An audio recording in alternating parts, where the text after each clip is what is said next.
Hello, I'll bring David. up our slides here and then we can kick things off, Jeff. So this everybody, this is the third in our series of webinars about overcoming IT misery. If any of you are if you've perused the NinjaOne website and then gone onto YouTube, maybe you've seen our ad.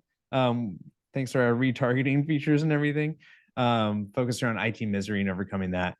Obviously, all of you tuning in are key defenders in protecting your end users and your clients from IT misery. And in the previous two sessions, we've talked about some of the biggest causes, right?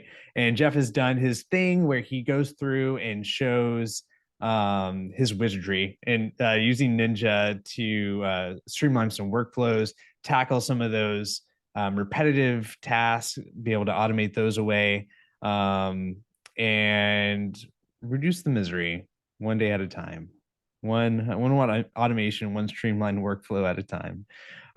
Jeff, this time we're going to be talking about endpoint security, which of course always top of mind.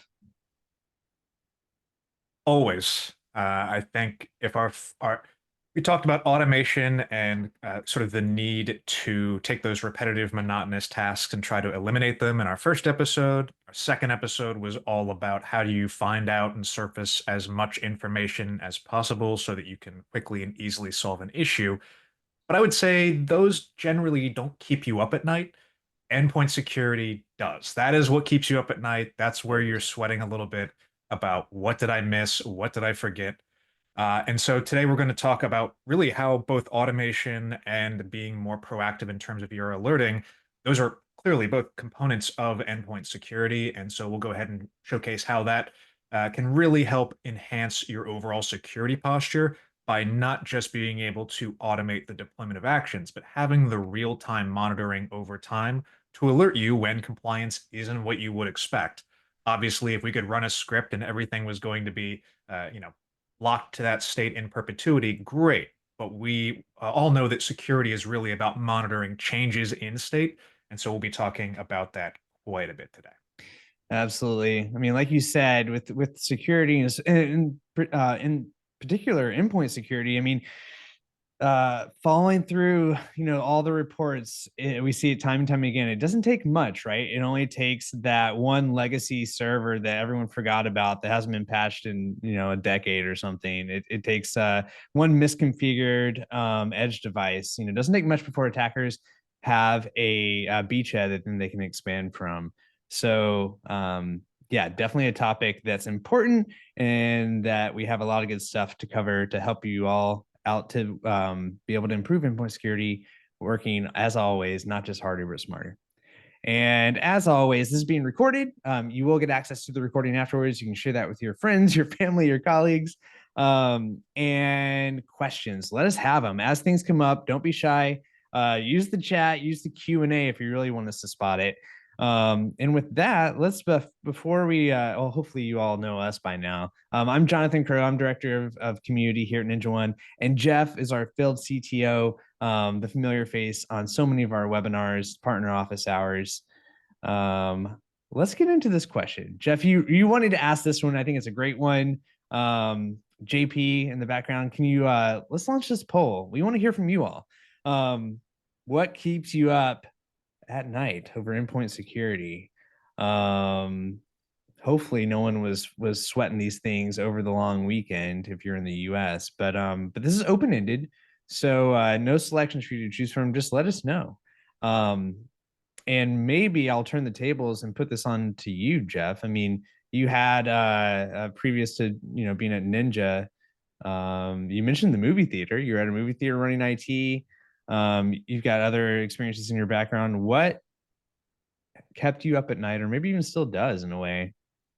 I mean, I will say it doesn't keep me up at night anymore. But certainly, I think my biggest struggle in my time managing devices, and I want to state that this is pre-Ninja, being a tool that Yep. I had in my quiver. So this is a different world from what I imagine most of you are experiencing today. For me, it was visibility on patches, visibility on devices. I had to manually patch devices. I had to use a remote access tool. I had to make a list of my devices. I had to go into all of those devices and manually patch them. And this is when I was really, really early in my career. So that right there is something I think I'll always think about in terms of security. Patching is something that's fundamental. Everybody has to do it.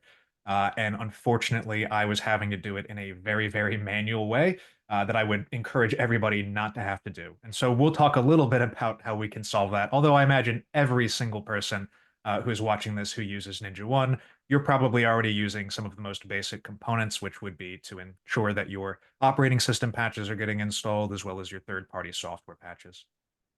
Well, I'm very curious to see what everyone watching this has been entering in here. So, um, JP, if we could see the results, and then we can kind of go over into the next slide, and I'll check out those too, and then we can share. And I'm very curious to see what people have said here. All right. So while we're waiting for those results, let's pull up some stats and trends. This is basically what I brought to the table. Jeff's going to be going doing the lion's share of everything per usual. But I went digging for stats. There's no lack of stats out there. A lot of these kind of reinforce the things we already know and we already talk about a lot. But I wanted to get some more recent things, and so I'm going to share in the chat a couple of links here to some pieces that I thought were pretty interesting. The first one is going over a report focusing on Microsoft vulnerabilities in particular. I mean, obviously, Windows, Microsoft has such a big part of our lives, right? And the software that we're dealing with.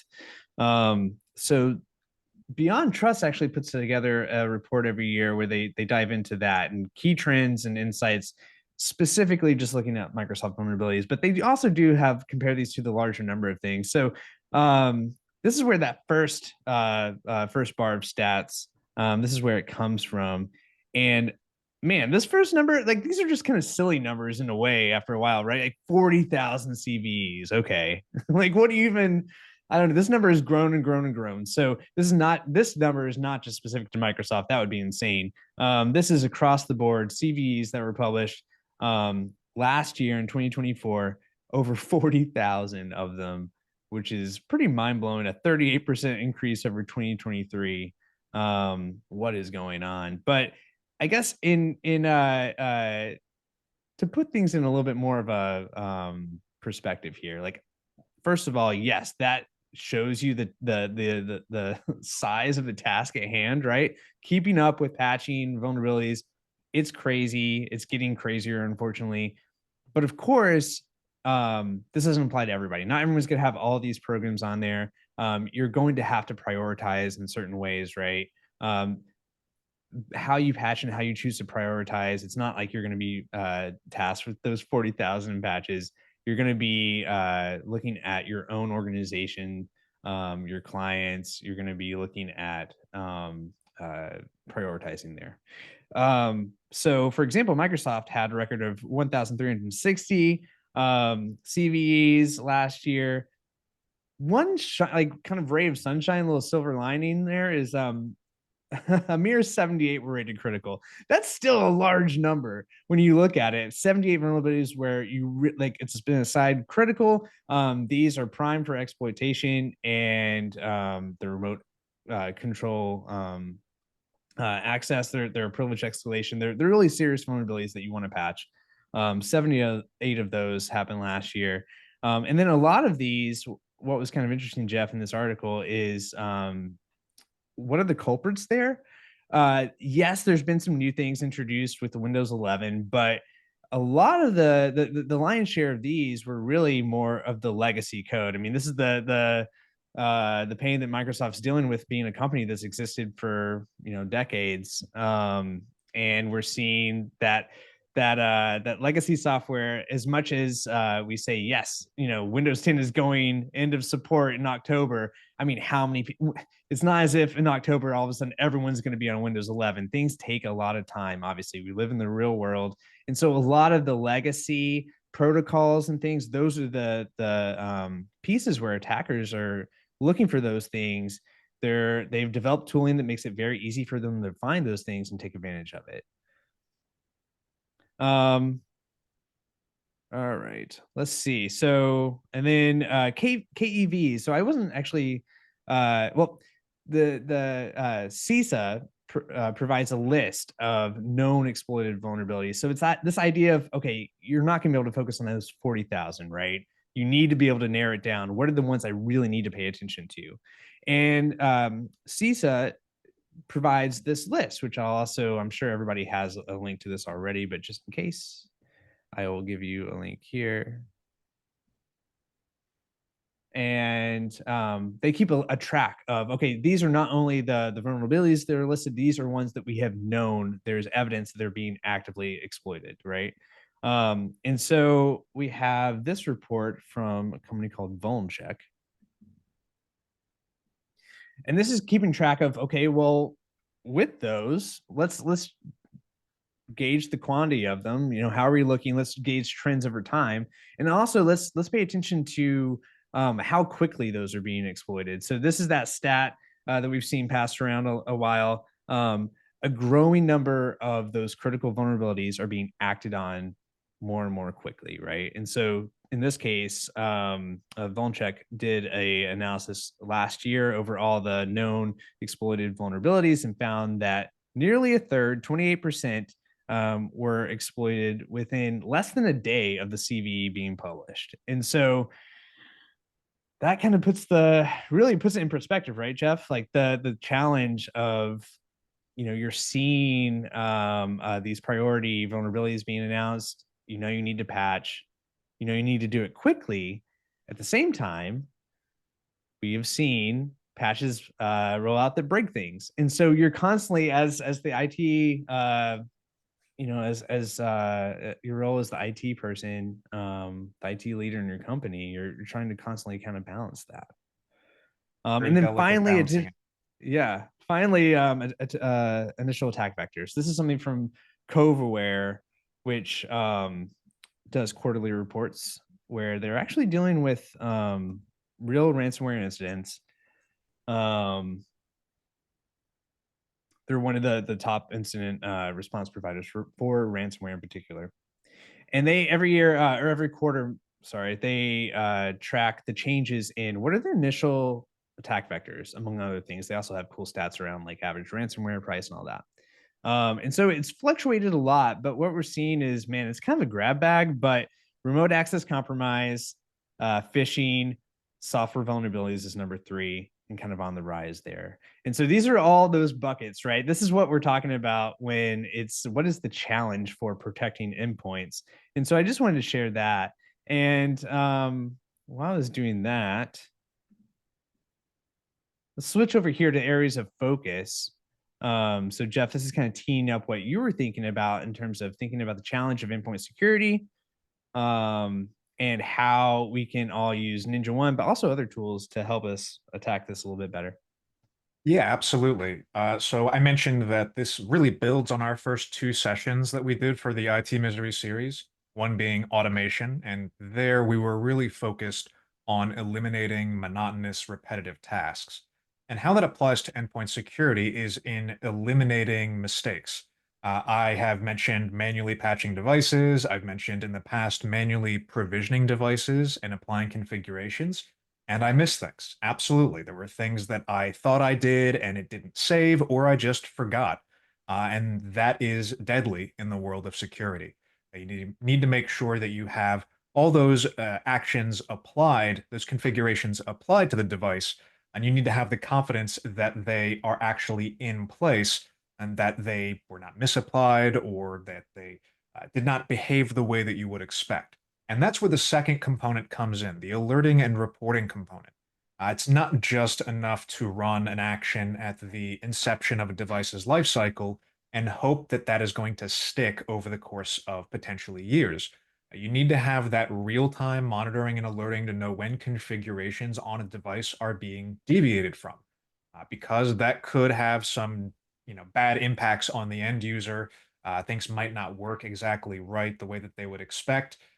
However, there's also the security component in ensuring that you're maintaining a strong security posture and that things like inactive accounts that somebody's no longer using, nobody's logging into a device, that you're keeping track of those and that you know when those accounts are present and when you can go ahead and remove those accounts from a device. It also goes to monitoring when users have access that they should not have, whether that's local administrator rights or they've been making modifications to a security group.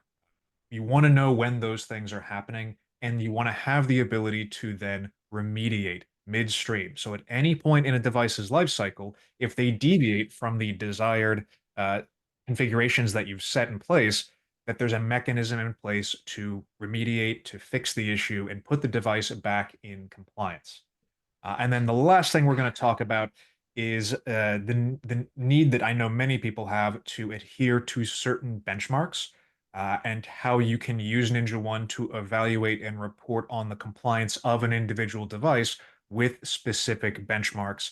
For example, we're going to be talking about the Center for Internet Security, the CIS benchmarks for Windows devices, and how we can report on compliance with the specific settings on a device. For example, registry modifications that need to be made in order to make devices less compatible. And the act of making devices less compatible on the Windows side is what makes it more difficult for potentially malicious attackers to compromise devices. Thank you, Jeff. And so a couple of things. First of all, got the results in from the poll. Thank you everybody for putting that in. I mean, pretty much the things that we expect, right? Patching, 0 days, end users. Like I love how users are always inevitably the thing that comes up when it's like, what keeps you up at night? What makes your job challenging? Also, what's the biggest security risk? It's people. We are fallible. All of us are. The most So dangerous those link in the security chain is a person, a human being. yeah, That is absolutely where the greatest potential for anything to happen exists is between the chair and the keyboard. exactly. PEBCAC classic. And then at the same time, going back to your point about the manual, having to do a lot of things manual, right?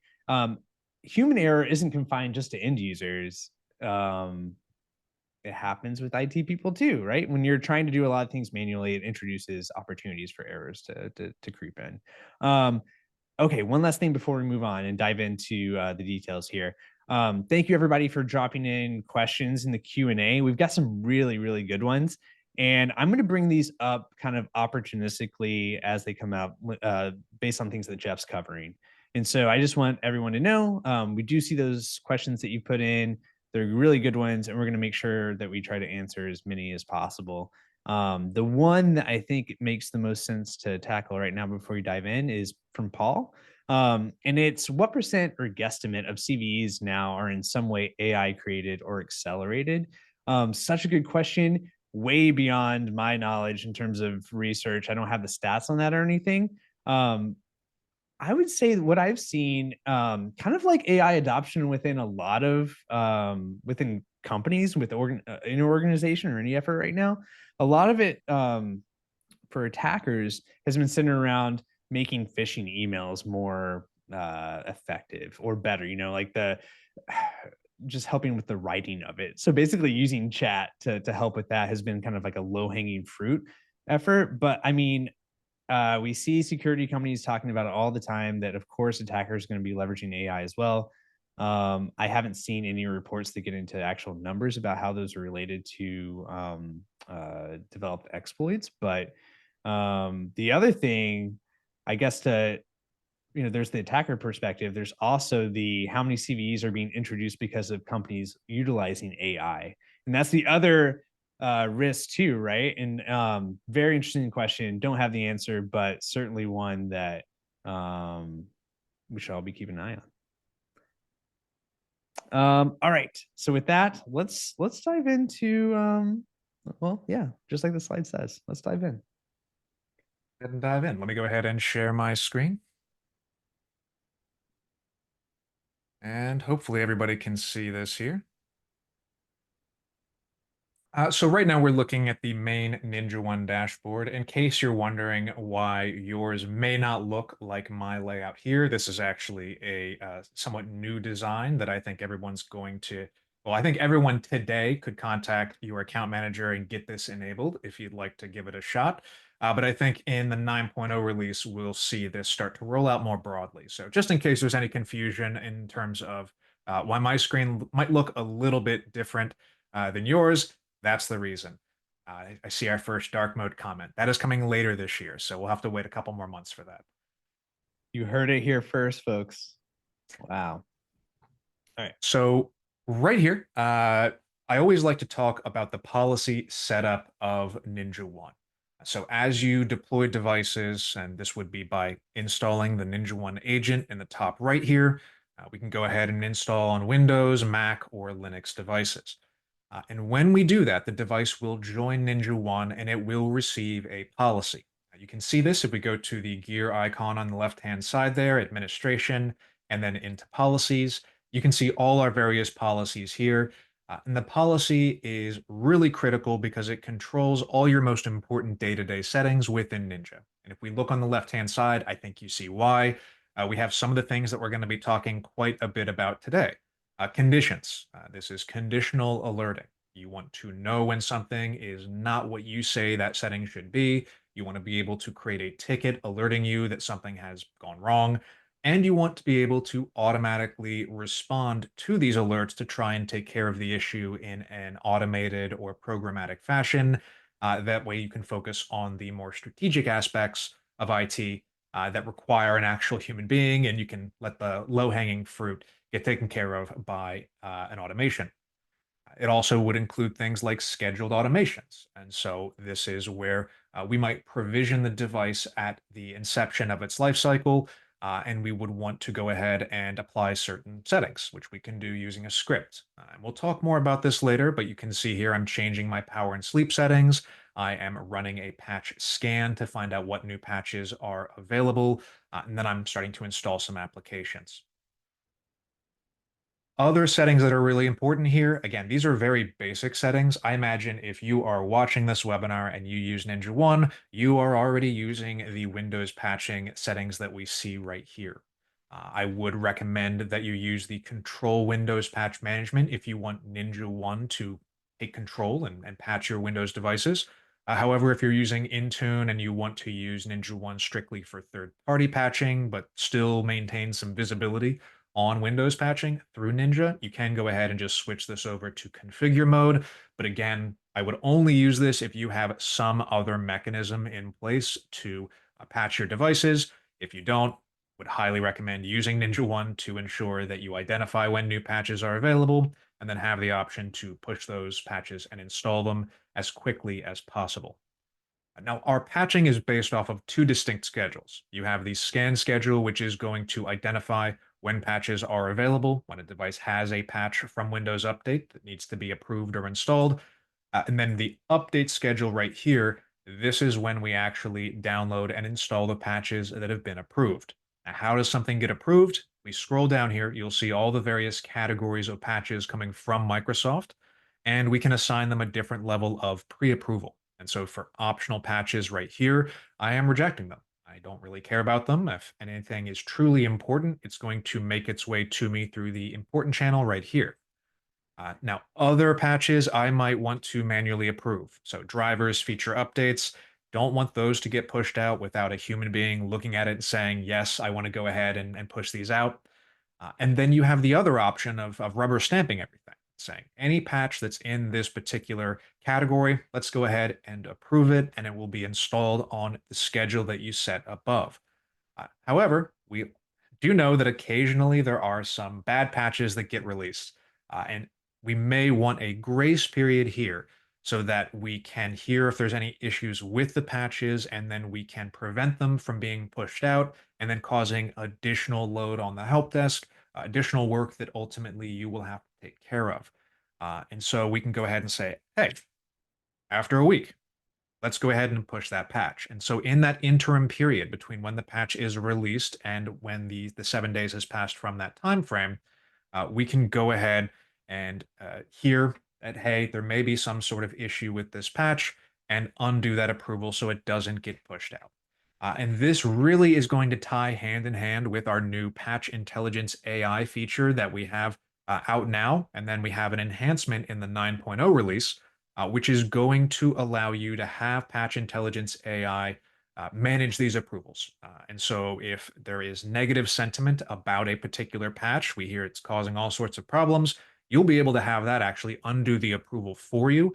So that way you don't have to keep your ear to the ground about all the various issues that might be happening with Microsoft patches. We'll take a little bit of a look at that in just a few minutes.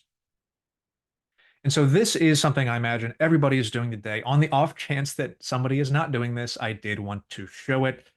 And that I think is reflective of my personal own security philosophy. It's one thing to take an action, but I like to have layers of security in place to ensure that everything is operating the way that I would expect.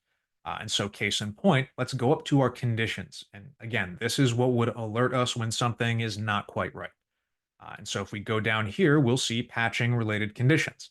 Right here, if a patch is available that has a high CVSS score, indicating that it remediates critical exploits that are really, really bad, we can go ahead and create a ticket for that. And so in this case, we have patches with a high CVSS score for longer than 3 days. Maybe I want to drop that down to 1 day. And then another aspect of this that is supportive, in terms of making sure that any potential mistakes are caught, is including any rejected patches. We mentioned that people make mistakes, end users make mistakes, technicians make mistakes. I probably have a bad habit of clicking on things too quickly. If I click and accidentally reject a patch that proves to have a high CVSS score, I want to know about that. I want a ticket that is going to notify me that there's a patch available and I may need to push that. So if somebody does accidentally do something, there's something here that's going to pop up and say, hey, you need to pay attention to this. This requires the attention of a human being to figure out why this is not quite right. Now, you can also go ahead and actually just run patching automatically in response to this. So if I type in my OS patch apply here, I can scan for patches, identify if there's anything new, and I can also go ahead and just apply patches. And so anything that is in an approved state or in a failed state, it's going to go ahead and just run that patch cycle and try to push any patches that are ready to be installed. Now, obviously, if you have a high CVSS score patch, that is in a pending state and a human being needs to approve it before it gets pushed, you still need to have that human being go and do that. But in the very least, you get the notification that the patch is even uh, present, that it exists through this alert right here.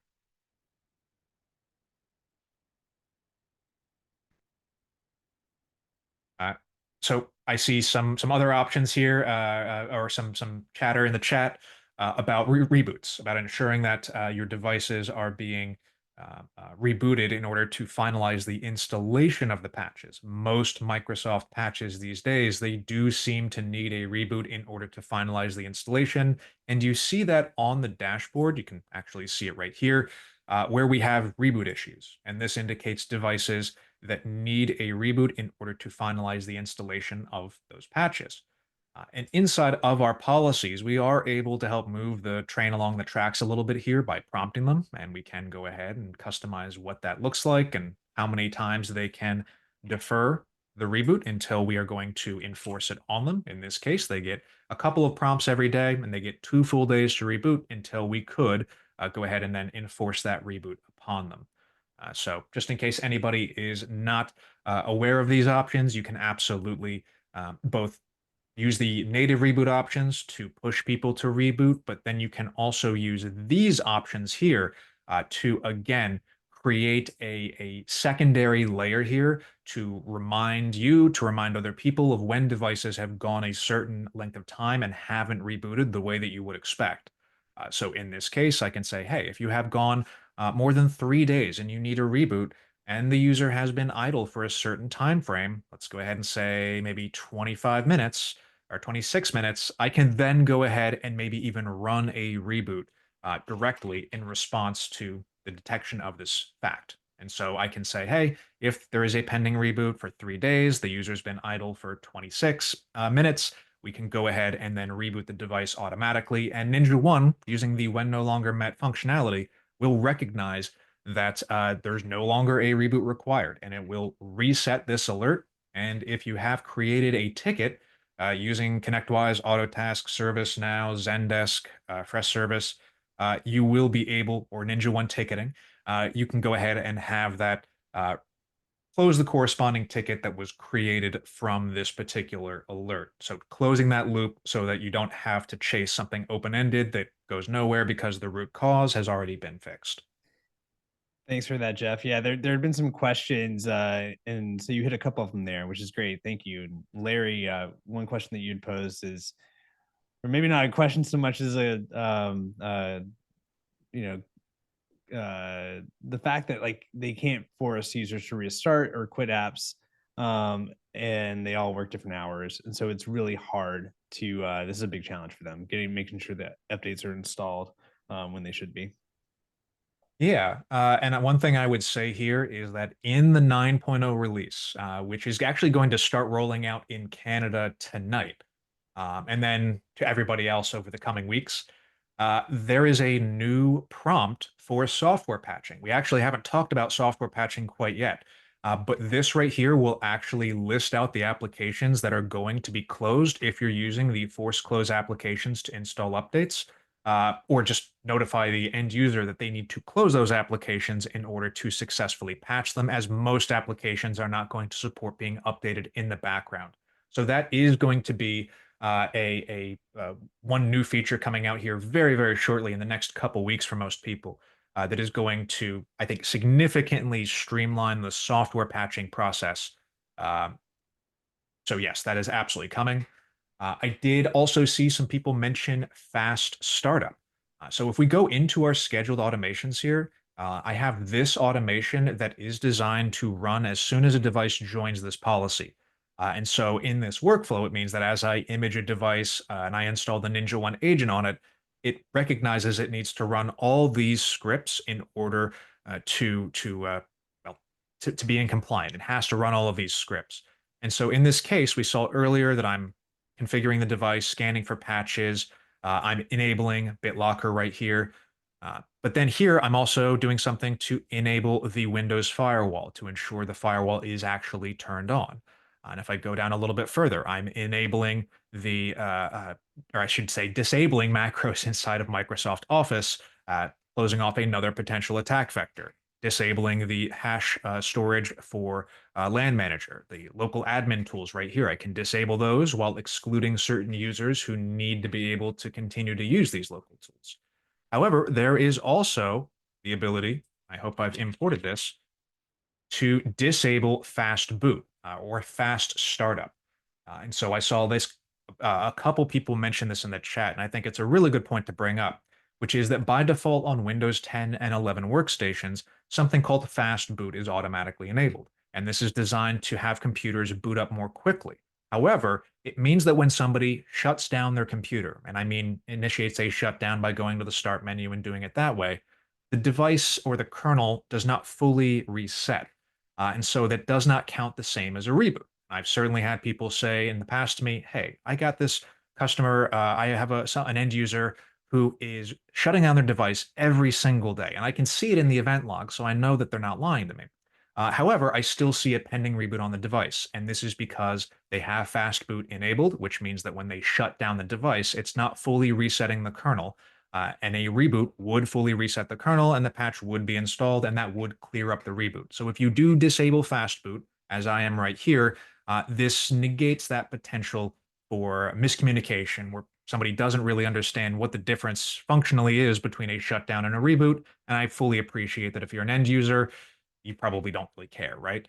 And so this is a nice way to take advantage of that. This script and pretty much everything else that you're seeing in this little list here, this comes um,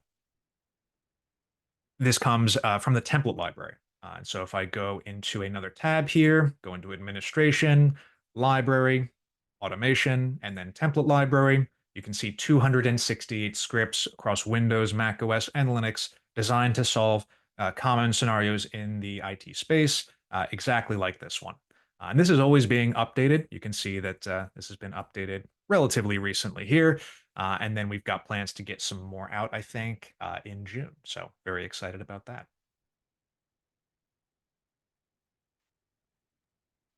Awesome. Thanks. Dan, Dan is asking, did that start with Windows 10? I do believe that started with a Windows 10 build. I don't know if it was in the original Windows 10 or it came out in a feature update a little bit down the line. Yeah, and then one other related question, but I think we should let you go ahead and we'll just circle back to it just to let folks know. And I think Dan, you may have asked about this one. But hot patch, another new change that Microsoft is rolling out. I believe it's going to be standard with Windows 11, and so that's something we can touch on. We'll circle back to that in the end. So right now we've talked a lot about the automation component, and so a lot of this is setting up the device whenever it originally joins NinjaOne. However, we've mentioned that it's good to have layers of security in place. So it's not just enough to run a script well, I'm in the wrong tab. Not just enough to run a script at the beginning of the device's life and then expect that to maintain for potentially years. You want to have ongoing checks of that over time. And so the conditions allow you to do that. The conditions are near real time.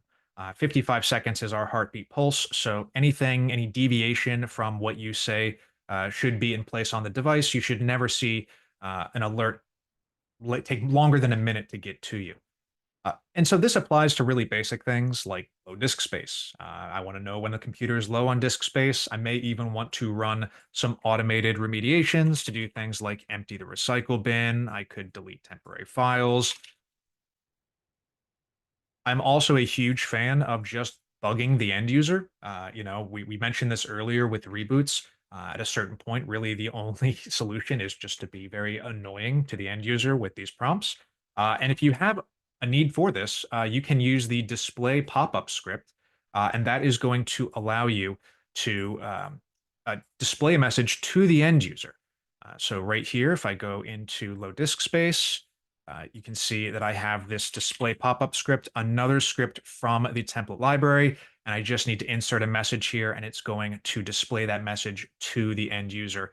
Definitely make sure you run that as the current logged on user.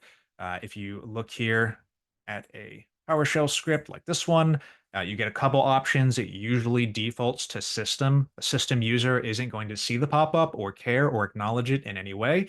The current logged on user is absolutely what you want to use for that display pop-up. Got a question from Tom here, just to break this up real quick. He is asking about a playbook of best practices. We do have some of those resources, and we'll make sure that that gets sent out with the link to the recording that is going to be sent out to everybody who's attending today. I will also include a spreadsheet of all of the security related conditions that I'm talking about today. So if you do want to duplicate exactly what I am showing today, you can 100% be able to do that. You'll get a link to YouTube where this recording will be posted. Look in the description of the YouTube video, and that's where all the resources I talk about today, all the links in the chat, the Excel spreadsheet, those will all be in that YouTube description.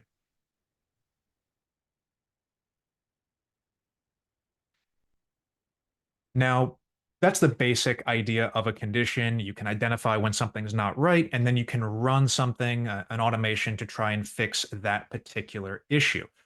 So let's go down a little bit and talk about what are some of the things that we are monitoring for, and then how do we respond to that. So a very basic example here is auditing firewall status. This is a script that we are using from the template library, and we are running this as what is called a script result condition right here, one of the many types of conditions that we have in this menu. And this allows us to check and see if the firewall is enabled or not. And in this case, it'll output alert if there is a disabled segment of the firewall on a device. And so in this case, you can see how I'm able to take a script and I'm able to convert that into an alert to notify me when something isn't quite right. So I'm not relying on that script that I run at the device onboarding stage to enable a firewall and hoping that that's going to stick for who knows how long. Here, I'm running a check every 10 minutes in this case to verify that the firewall is enabled. And if it's not enabled, I then am going to receive an alert, which creates a ticket. But then I'm also able to respond to this in an automated way with another script to enable the firewall. And then assuming that that is good, that that works, it did what we expected it to do, you can see the when no longer met checkbox. Resets the alert, resets the ticket, don't have to worry about that particular issue anymore. And this can apply to anything. Not everything really applies in terms of having an automated remediation. In this case, we have an antivirus health alert. And so, right here, if antivirus is missing, if it's disabled, if it's outdated, if there are multiple AVs installed, we'll get an alert letting us know that devices are potentially unprotected. And you can see here that it would be difficult to have an automated response based off of what the particular alert criteria is. Antivirus missing is going to be a different action than antivirus outdated, which is going to be a different response from detecting if you have multiple AVs. So there's not really an automated response here, but there is the ability to notify and create a ticket that devices are not protected. And this goes hand in hand with something like devices not being patched. Right here, device has not installed an operating system patch in 30 days. Maybe a device hasn't installed a third party software patch in 30 days. These are all aspects that we want to monitor because they are red flags indicating that devices are not patching or that devices don't have an AV or EDR installed, or at least not one that's functioning properly. I'm even a big fan of adding in a service monitor to monitor for critical security tools to ensure that they still are running the way that we would expect. And so here I can go ahead and type in Sentinel agent. Maybe I also want to type in the Sentinel uh, uh, service right here, the helper service, and I can go ahead and add all of these SentinelOne related services or CrowdStrike services or Gravity Zone services so that if there is an issue with one of them, I am going to know about it. So yeah, I just am a big fan of having as many layers as possible to capture when something could potentially go wrong. Security in IT is like water on concrete. You have to try and find every crack and crevice because the water definitely is going to find every crack and crevice. Now, let's talk about another aspect of monitoring here. When has something gone wrong with the firewall? So right here, Windows Firewall has failed. The firewall service has stopped. The Windows Security Center service is not working the way we would expect, but then also changes to the user themselves. And so right here, a security enabled group has changed in some way or been created or been deleted. A user account has been created or disabled or locked out. And this is all tracking event IDs. I saw there was a question in the Q&A about how do I monitor for certain event IDs. Come in here, create a condition for Windows event, look for the particular source that you need, and the event ID is right here. And you can even use text string filtering here to fine tune the exact event IDs that you want to alert on. So say, for instance, I'm monitoring for a certain user here. I could go ahead and add in that username. And that way, only alerts with that particular username would trigger. I could also use the occurrence count, where if an event triggers a certain number of times within a certain threshold, this is going to, take out some of that noise that might otherwise occur if only one event or only two events is going to, uh, uh, trigger an event and create a false positive. Let's talk about monitoring for specific users who have administrator rights who are not authorized. This is, I think, a pretty basic example that I've talked about a lot in terms of how to uplevel your security posture. But I think the basic principle behind it is something that you can really apply in many different areas for any automated response and detection. So what this does is this runs a script on a device. And what the script does is it looks at every single user on that machine who has administrator rights. And then it looks inside of an organization custom field in NinjaOne and a device level field in NinjaOne, and it looks for who is authorized to take those actions. And so you would have all the uh, users who are authorized administrators at the organization level. And then you'd also have the ability to set a device level exception or override as well. So you have plenty of flexibility. And then anybody who has administrator rights, but if they're not whitelisted or allow listed in the organization custom field or the device level custom field, we write the discrepancy out so that you have an alert saying, hey, somebody has administrator rights on this device and it's unexpected. We don't think that this person should have administrator rights on the device because they're not otherwise allow listed in your system. And so I think this is really valuable for finding out who has admin rights where, and then giving you the structure to put in a system to monitor and track that over time. Obviously, limiting or eliminating local admin rights of any kind is generally a good idea, but we all know that security practices and the needs of the business sometimes butt heads, and security does not always win.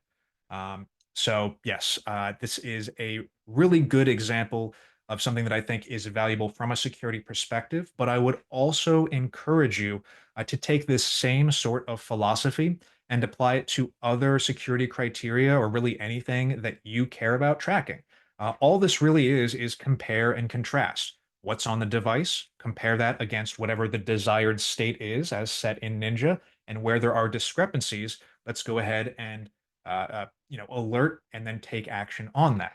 I think a good example of this applied more operationally is something we talked about in the proactive monitoring IT misery, which is if somebody is complaining about not being able to access the file server because they're consistently connecting to the wrong Wi Fi network, the guest Wi Fi network, let's go ahead and alert and detect whenever they connect to that uh, Wi-Fi network, the guest Wi-Fi, and then kick them off of it and try to eliminate those issues. Again, same basic principle: evaluating the state on the device and then looking for a basis of comparison in a NinjaOne custom field. And then when you have a deviation from that, that is what creates the alert and allows you to respond to that.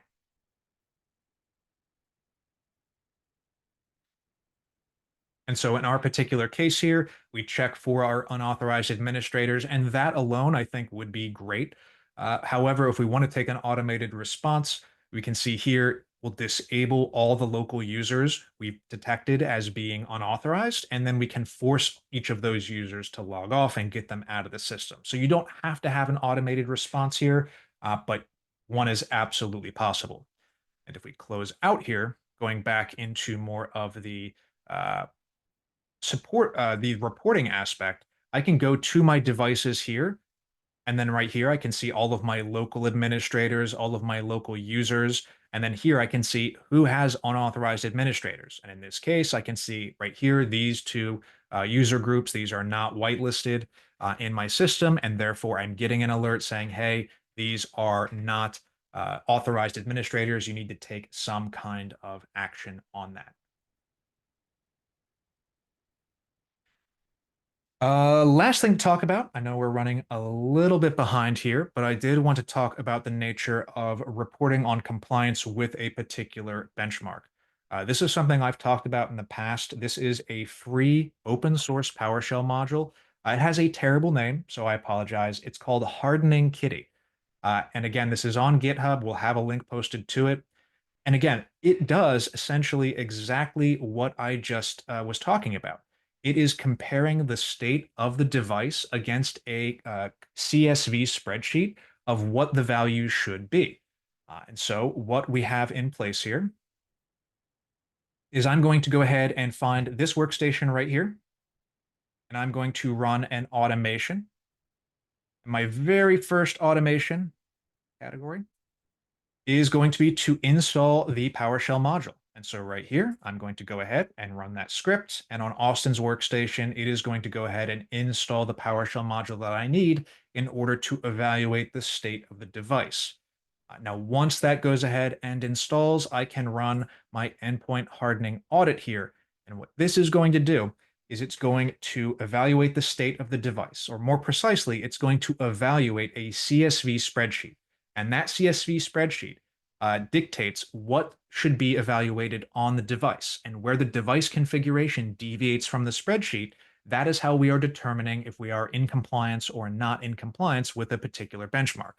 Now, in my case, I think I'm using a generic CIS spreadsheet here, a findings list, as the basis for my point of comparison. And so what this ends up looking like functionally, if we type in security into my global search bar here, is I can look at my security compliance report here for this device.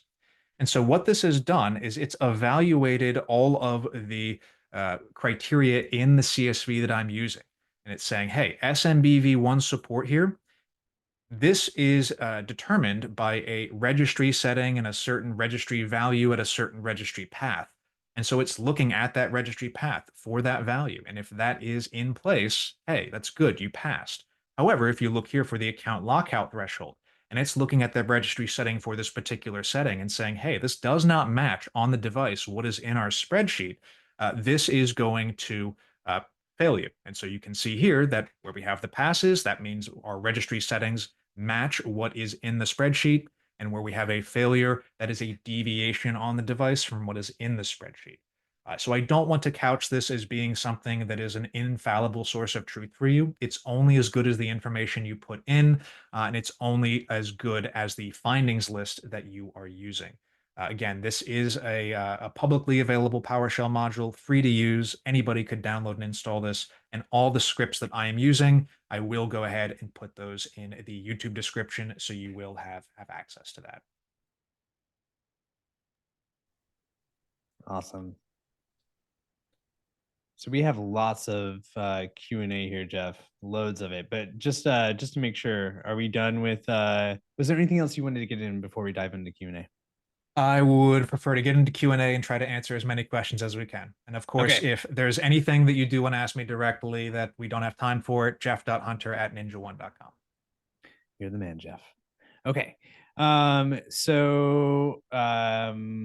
see here how to prioritize. Okay, so let's start with the hot patch. Dan brought this up.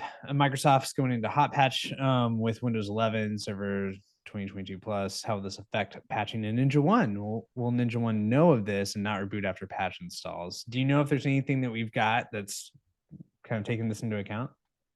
I'm not aware of anything. I know that our patching team is absolutely aware of it. Yeah. And so, yeah, they would, as that becomes more widely available, I think that they'll absolutely have a plan for that. We do have a ton of patching related features that are coming out in the 9.0 release, not just the patch intelligence AI, but the ability to stagger your patch schedules, the ability to pre-stage patches. So, yeah, nothing on hot patch quite yet, but yeah, we're absolutely aware of it. Yeah, and Greg 9.0, I think if I'm not mistaken, has started to roll out. We have staggered releases, so I believe that our Canadian guinea pigs, I mean Canadian friends, are seeing that now. Followed by Australia. EMEA is in a couple of weeks, and then assuming all goes well, there may be hot patches and things like that, but you should be seeing it by towards the end of next month, I believe. Look at Yep, you that. can see here, hopefully, these are all pretty firm dates here. It looks like Canada is actually tomorrow. Uh, or maybe actually this is tonight. This is UTC. Never mind. But yes, you can see by mid-June, June's 19th, the goal is that everybody should have this release that should be globally available. I cannot stress how many cool things are in this release. Patch Intelligence AI, file transfer automation so that you can transfer files to devices a lot more easily at scale. And then, people know I love my custom fields, custom field tabs. The ability to organize your custom fields and group them together to make it a lot more visually distinct and a lot easier, just much better organized. So yes, very, very excited for the 9.0 release. Yes, absolutely. And there's going to be webinars about that. We'll have lots of streams with the product managers too. Lots of stuff coming out about that. Okay, so let's get into some other specific questions while we have time here. And Larry, I know that you asked one that I wanted to make sure we got to. Let's see. Well, first, okay, let's go into the Jeff. This goes into the vulnerability management side of things, and maybe also relates to patching too. Is there a way to adjust the red, yellow, green status for the vulnerability plugin? Example, only want to flag systems that have an 8.0 or higher. Is that something that you can change, or is that something that's static? I don't think so. You can see that you can control based off of severity, but I don't think you're going to be able to tie that specifically to um, like a number. So yeah, not quite yet. I will say that this is something that we hope to bring out next year. Is what I would classify as extreme customization of the dashboard and colors. So being able to determine, when a certain alert is going to turn a certain color, something exactly like the scenario. This is absolutely on our radar, but we're unfortunately probably not going to see that until next year, I think. Gotcha. Sorry guys, bear with me. Um, a There's lot a of questions question. about Oh, sorry, go ahead. sorry, I was going to say a lot of questions about policies overall and how to handle things, especially when there's, we need, for example, some users need to have a previous version of a software, where other ones you want to provide the latest one. So a lot of questions around things like that. It, Yeah, yeah. It's definitely a question that requires a lot of thought and a lot of evaluation because so much goes into a policy. And so where they're going to break down is on deviation. And so an incredibly common deviation is patching settings. Certain people need certain reboot options here. Certain people want to scan at different times. Certain approvals might need to change. So all of that comes into play with evaluating your policy structure. One thing that's made it a lot easier is that the scheduling of when patching is occurring can now be done with a task using our native automation for initiating patching. So in our 8 that came out in our 8.0 release. So you get a lot more flexibility here with the scheduling aspect, especially as it relates to patching. If you're looking for software versioning, this is where you would have to create additional policies and assign them to particular clients or organizations, because this is where you would determine if somebody is going to get the patch automatically, whether that requires a manual approval or whether it gets rejected out of hand. Now, I'm going to sidestep the question here a little bit because it is a giant question, and it's one that I think I would absolutely recommend speaking to a solutions engineer about. That's one of the great things about NinjaOne is that you're never going to pay to speak to anybody to get the sort of insight that you need to operate your NinjaOne account effectively. So I think the best course of action that I can recommend, instead of trying to generically provide a 35,000-foot response, is talking to a solutions engineer, because they are going to be able to give you that kind of one-to-one feedback about where you or how you can structure your policies to be as easy and streamlined as possible.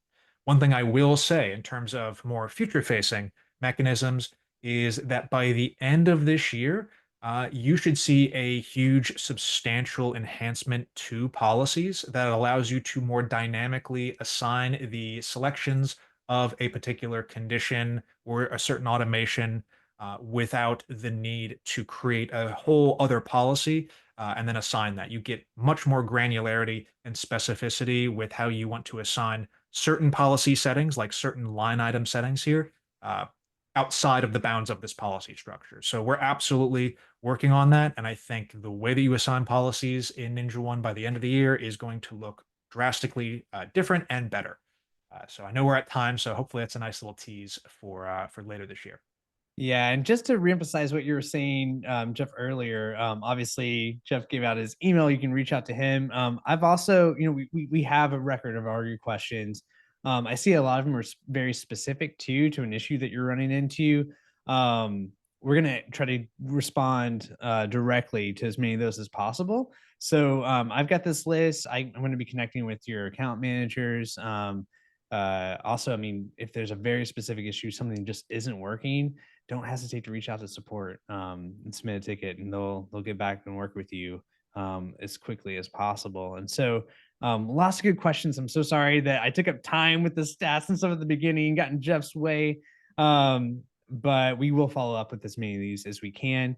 And then just to reemphasize, you guys all had it covered, but yes, this will be on YouTube. When you get the link to the recording, you'll have links to all the sources that Jeff cited.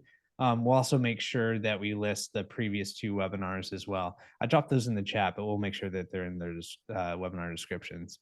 So yeah, thank you everybody. And last but not least, oh my gosh, people are leaving. We have a winner for a giveaway. It's Joel Ibsen. So Joel, if you're still here, if you haven't bounced off yet, you have won a relaxation package that we will get in touch with you and provide So you can take a break from IT misery too. Thank you everybody for joining us. We'll be back with more webinars very soon. Thank you everybody again. And thank you, Jeff. Thanks, JP. Take care, everyone. Enjoy the short week. Take care, everyone.